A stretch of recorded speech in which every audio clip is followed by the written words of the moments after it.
Welcome to the Bill Kelly Podcast, critical discussions in critical times. Here's your host, Bill Kelly.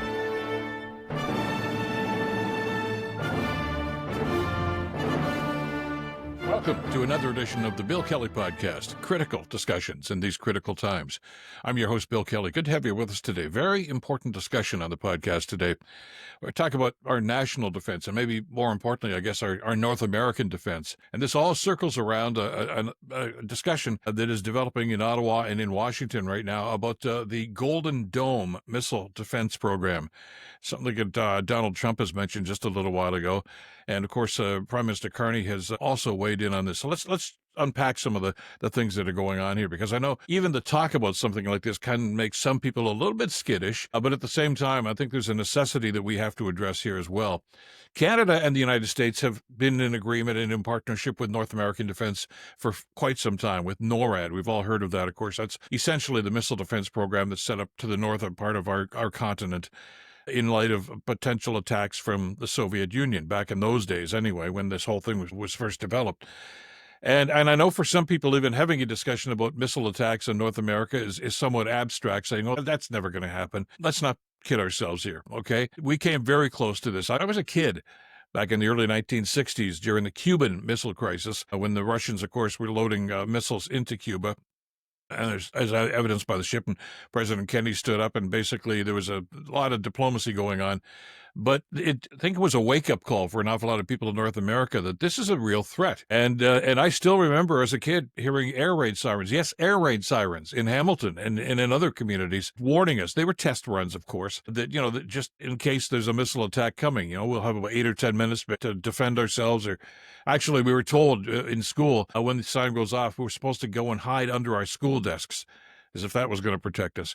But, it was there, and it was something that I think we've probably forgotten about, because the relationship between the West and Russia has, let's face it, gone ups and downs over the last number of years. There was some détente, and at some point we thought, well, maybe these guys could actually be allies. Don't forget, it wasn't just long ago that Russia was part of the the G8 at that time, and there was, I think, a real thought that maybe those partnerships and that trust could be strengthened. Well, that is over, of course, with Putin taking power in Russia, and we've seen what's happened in the meantime. So we need to do something about this, and there's some variations on how we've done this over the years. Trump's idea about this Golden Dome is really kind of a play on a system that's already in place that the Israelis are using, and to their credit, of course, to defend them against missile attacks from some of the bad players that are over there in the Middle East. And it seems to be working effectively when there have been some potential attacks. So Trump is simply saying, well, let's expand that. And there's some practicality that has to come into the discussion here, too. Israel is a small state. For people listening in Canada right now on our podcast, you can probably fit Israel into southwestern Ontario, from Windsor to the GTA. It's not very big, and the defense program has been set up there. What Trump is talking about for North America is a much grander scale, obviously, and it's going to be a much greater cost. And Trump has never been one to be practical about almost anything. So he's got these grandiose plans. He's already having some arguments with the quote-unquote experts about how much this is going to cost. Some are suggesting a price tag of $175 billion. Trump seems to think he can get it done cheaper than that. Of course, this is what Trump does. He tries to undersell things to try to make it more palatable, I guess. He also says that he'd like to get this whole program in place by the end of his term here, which is 2029. Experts are saying it could probably take 2, if not 3 times as long to actually implement this program. So there's some concern about that in the pricing. So the question we've got here is, should Canada be a player in this? And from my standpoint, the short answer is yes, we have to be. Have to be. Now, I know some of the critics have come out and said, well, didn't Mark Carney during the campaign say that we needed to divest ourselves of our reliance on the United States economically and militarily? Yeah, that discussion was had, and that's a very legitimate discussion. But Carney never said we have to separate ourselves. We have to basically cut ourselves off from the Americans. That's just not practical, economically or militarily. We are bound by geography when it comes to the defense of North America. We're partners simply because we're close by, and because basically, if you look, the map here, we're between Russia and the United States. An imminent attack between Russia and the United States is going to fly over us, and there will be targets too. Let's not kid ourselves about this. So we need to be a player, which is why we've been part of NORAD. We've kind of shirked our responsibility in the past, and frankly, that's something that I think we need to reconsider. And there have been some attempts at this, too. I can remember back when Ronald Reagan was the president, he envisioned what they called the Star Wars defense, which was a rather grandiose concept, probably based on the movie that came out back in those days in the late 70s, that we were going to have basically our defense was going to be in outer space and would be able to turn it on the Russians in case there was an attack. And Canada was asked to be a player in that. It never really got off the ground, figuratively and literally, simply because of the cost and trying to make it a practical exercise. But there have been other attempts, too. As far back as 2005, President George W. Bush asked Canada to be part of an upgraded missile defense system. Paul Martin was the prime minister at the time, and he declined. And now I don't know what the reasons were. I mean, obviously cost was going to be one of these, but I think probably in those days, it's fair to say that Canada had so much of an acrimonious relationship with the United States government, militarily especially. Don't forget, this was just after the 9/11 attacks, the response to that, of course, and Canada played a large role in that in Afghanistan. We did back away, though, from Bush's incursion, of course, and his attempt to overthrow and eventually, I guess, bring Saddam Hussein to justice. The weapons of mass destruction argument, etc., and Canada just said, no, no proof, not happening. That kind of, I think, sullied the relationship, and that may have been a factor. However, military experts and frankly, a lot of elected officials since then have said that was a mistake. Canada probably should have joined at that time. And there have been a couple of parliamentary committees and Senate committees, and certainly military experts on this side of the border, that's saying Canada has to step up. And this is all related to the debate that's going on right now about our military commitment and the percentage of GDP that we put towards military. And Prime Minister Carney did make a commitment to move us up to that 2%, which actually may not even be enough these days. So that's the situation we're in. And the proposal that's on the table right now, such as it is for this massive and grandiose missile defense program called a Golden Dome, which is basically to play defense. In other words, Russian missiles would not be able to penetrate to North America. That's the goal here, obviously. Is it practical? Well, some experts say, sure, it's doable. On this grand scale, the expense would be crazy.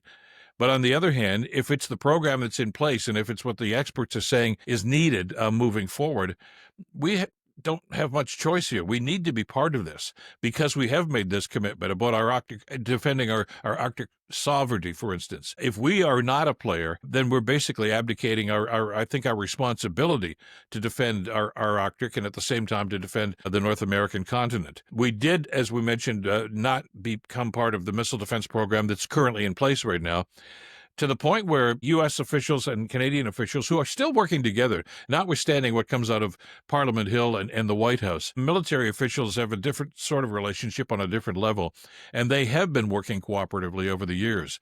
But because Canada's not a player in the advanced technology of this, there could be a scenario where if there is an imminent attack or the potential for something like that, the Canadian delegations, the soldiers, the generals, that would be asked to leave the room because they're not privy to that information because it doesn't involve them. We can't let that happen. We've got to be a partner, not a full partner. It can't be a 50-50 split. That's just not practical. But neither is us to turn our backs on this right now. If the reality is that we need to step up our military commitment because of what's going on in the world, not just, of course, our northern defenses, but what's happening in other places, and our commitment to NATO, we basically have two choices here. We can still consider and work with our United States partners in this situation, or we can simply say, no, we're going to go it alone. And we're going to develop our own standalone defense system. Well, that's just not practical. Canada can't afford that. I don't think we have the wherewithal, the capability for that, and certainly not the finances for it. And how practical would that really be? So we have to forge and strengthen this relationship militarily with the United States and with other NATO partners in this too. And that's going to take money and it's going to take commitment. So I think Prime Minister Carney is right. I think we have to be cautious, though, about going forward and some of the rhetoric that's involved. And when you're dealing with Donald Trump, there's always going to be rhetoric. Trump suggested that our Canadian government called them and said, can we please be part of this? The Prime Minister's take on this, which I tend to lean towards, is that we're having ongoing discussions about increasing our commitment to defense and how we're going to move forward with our defense spending. And if, in fact, the Golden Dome project is going to be a key part of that, yeah, we have to be part of that. But it's not as if the prime minister is on the phone to Washington and say, where can we sign? We want to get on this. There are negotiations about who's going to do what, how much is this going to cost, and that's still very much up in the air. Excuse the bad pun, as to what the cost is actually going to be. I don't think that Trump's idea that this is going to happen within the next 3 or 4 years is practical. I don't think it's doable, and the whole thing could fizzle. We don't know. There is going to have to be some sort of a commitment here, and there is going to have to be some sort of an upgrade to our military defenses, and Canada has to play a role in that. And now, I know some critics are saying that it's way too much money, given our scenario of the concerns we've got economically and otherwise. And I understand that, but at the same time, we can't turn our backs to what's happening and the realities in the world today. Things are happening in the Middle East. Things are happening to our north right now. We've already talked about the threats to our sovereignty up there, and we've got to be able to understand that we have a military commitment to that as well. So it's going to cost a lot of money. And it may ruffle some feathers, because right now there's a sentiment among a lot of people in this country right now that we need to just get away from the United States as much as we can. And that would be, I think, wrong-headed. We still, even though Prime Minister Carney and others have said that we need to look for other trading partners, we have to divest ourselves of our reliance on the United States. I agree with that, and that's all true. But that doesn't mean we sever ties. That's going to the extreme, and I think it would be extremely hurtful to the Canadian economy and to our military commitments. We need to look for other markets. We need to divest ourselves in certain ways, but we can't sever those ties. We are bound by geography, and we're bound by common goals here, too. We've got an administration in the White House right now that is basically trying to sever ties, and Trump is doing everything he can to crap all over our NATO allies and our trading partners. And we've got to be aware of that. And we have to look to situations where we're not going to be as reliant, but we also still have to have those partnerships. It's going to be a lot more difficult with Trump, and there's going to be some testy times during these negotiations about what Canada's role will be, how much it's going to cost, etc. But we can't turn our backs and simply say we don't want to play a part in this. We absolutely have to. And it's going to be one of the great challenges, I think, of the Prime Minister's government now, to find and forge that deal and to find some common ground here and to work through the bombast that comes out of the White House on a pretty regular basis. But given what we've got and given the scenario that we've got, we can't afford not to do it as well. So there's a long discussion coming up here. And it does fall into play with what both our government and frankly, some of the opposition parties have talked about, that we need to step up our military commitment. Is this the way to do it? It seems that way at this point, but let's talk about price tags and let's talk about commitment and just also about timelines.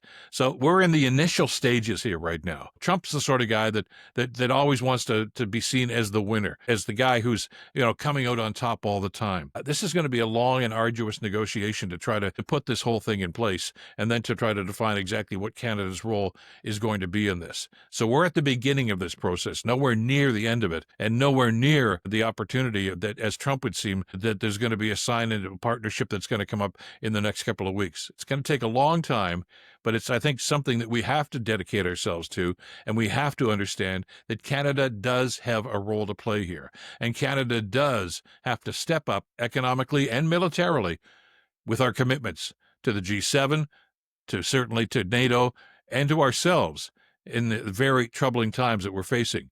And this is one of those steps. It may not be a step that a lot of us are comfortable with, but it's a necessary step. And let's just see how our government and the U.S. government and the military elements involved in this can respond and cooperate over the next little while. This is going to be a very, very interesting time. That's it for this edition of the podcast. Thanks so much for being with us. Of course, you can, if you're new, you can catch us on Substack, on Spotify, Apple, certainly on YouTube, so many other platforms right now, Blue Sky, TikTok. We're there everywhere, and we appreciate the feedback that we get on a regular basis from you as we have these discussions. Thanks, as always, to Madeline Kelly for the production on this. I'm Bill Kelly. Until next time, stay in touch and stay informed. Bill Kelly Podcast brought to you by Wizen's Law, personal injury lawyers. Listen, you didn't choose to get injured, but you can choose the right lawyer. Wizen's Law, 905-522-1102 or wizenslaw.com.